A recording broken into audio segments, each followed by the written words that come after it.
Hello everyone, welcome to my channel. I'm the amateur where I'm not a professional in any one particular subject, but I kind of know some things about a little things. And so we just kind of here having a conversation. On this episode, we're still talking politics. This is part 3 of my anti-abortion series. And I'm just here to kind of final out my thoughts on why abortion is just the most anti-feminist thing that any woman could ever do to themselves. So one, I talk about the womb, and we have the traditional violinist argument. And if you aren't familiar with that argument, it's saying that, well, if you have the most famous violinists in the world and the only way to save them was to attach them to one particular body, it would be immoral and wrong to do that. But it's not the case, because this is about a relationship between a mother and child and not a mother and a random stranger. And then 2 is about the purpose of the womb. And so I think what we miss here is that, like the analogy that I like using is like, it's illogical and unsensical. I think that's the word. It's illogical to get mad. It's as illogical to get mad at a womb for carrying a baby as it is to get upset that your heart pumps blood through your body. So what that means is that your womb is designed, like that's literally the reason why it's in a woman's body, is to carry a baby. And so for a woman to get upset that her body is doing what it's made to do because she participated in a consensual action with another man that knowingly and potentially leads to that result is like crazy. So I guess another example would be getting mad that your body releases urine after drinking a lot of liquids or drinking a lot of water. Like, that's what your body is made to do. Like, your body is made to release liquids after you drink too much, because it can't store all that water inside the body. Again, so I think then that womb is the peak of femaleness, and femaleness is also femininity. Femininity is relating to female, right?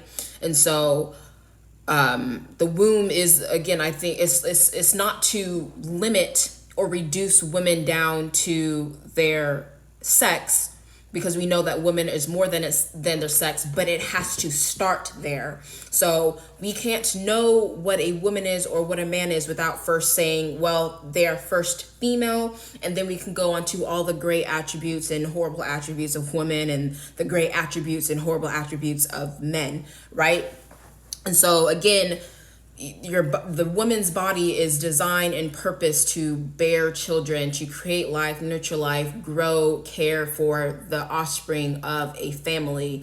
And abortion is obviously an unnatural act. The anti-abortion argument is just saying, hey, if you have sex, just do, like, and it's consensual, just do nothing. If you don't do anything, the baby's going to continue to grow and it's going to be birthed. It's going to be delivered. Rather than saying, I am unprepared. I didn't plan for this accordingly. I didn't do my part. So I'm going to go inside my womb, take my baby out in pieces, and so I can live my merry life, instead of considering adoption, which again, we'll kind of go there towards the end of this video. But that's kind of like the first part. Again, like, our body, like, this is really the only physical thing that we as women can do that men cannot. And the abortion argument is, like the pro-abortion team is saying, like, hey, we want to be like men, so we have to be able to kill our child in order for us to be like men, rather than embracing the femininity of motherhood and the femininity of having to carry a child. So again, I think abortion is, again, the most anti-feminist thing that a woman can do to herself and to her child. Secondly, I think what we should mention is the accountability or lack thereof that we afford women when we say you can kill your child, because every single pregnancy outside of rape, which is a crime in any way, shape, and form, rape is a crime, but other than that, every single pregnancy is 100% preventable. 100% preventable. No one is forcing these women to have sex with their partners. And I listed off a bunch of things in my TikTok as far as what are things that women can do to prevent.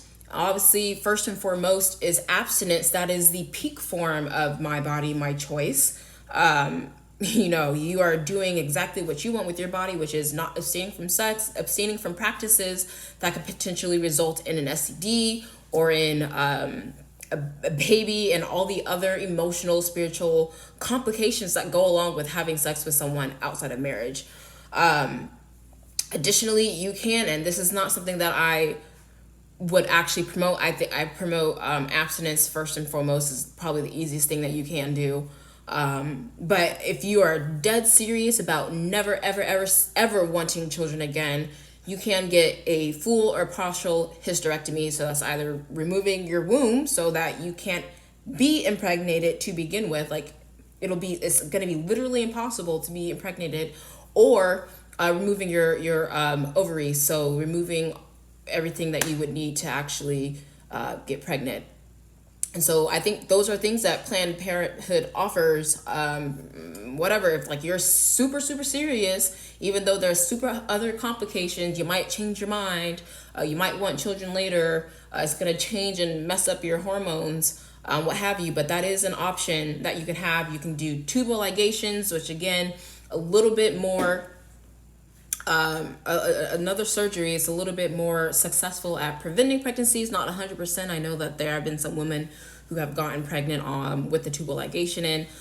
We have condoms, the most basic, simple one that goes into the man. It's supposed to work. A lot of people don't like wearing it because it doesn't feel good. But if you want that protection, you're going to get that protection.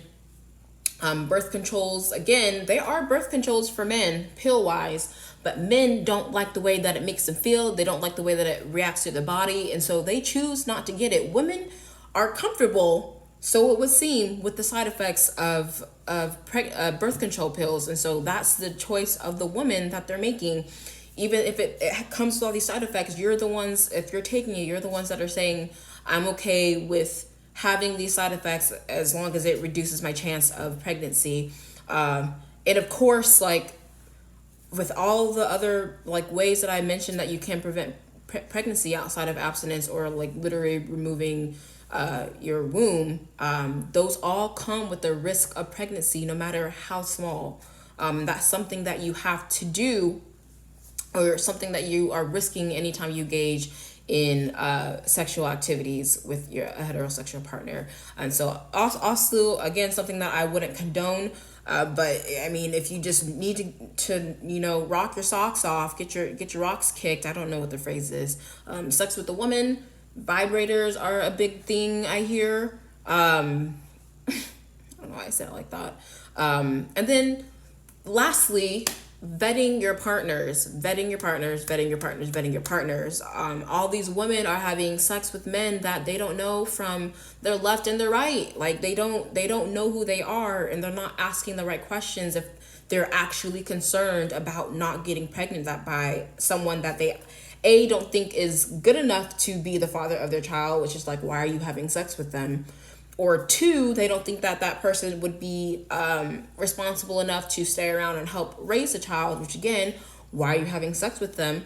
And then some men are willing to get, and I think there was like this famous actor in, I think he was on, Jane the Virgin, ironically, but he got a vasectomy, which is the sterilization of men.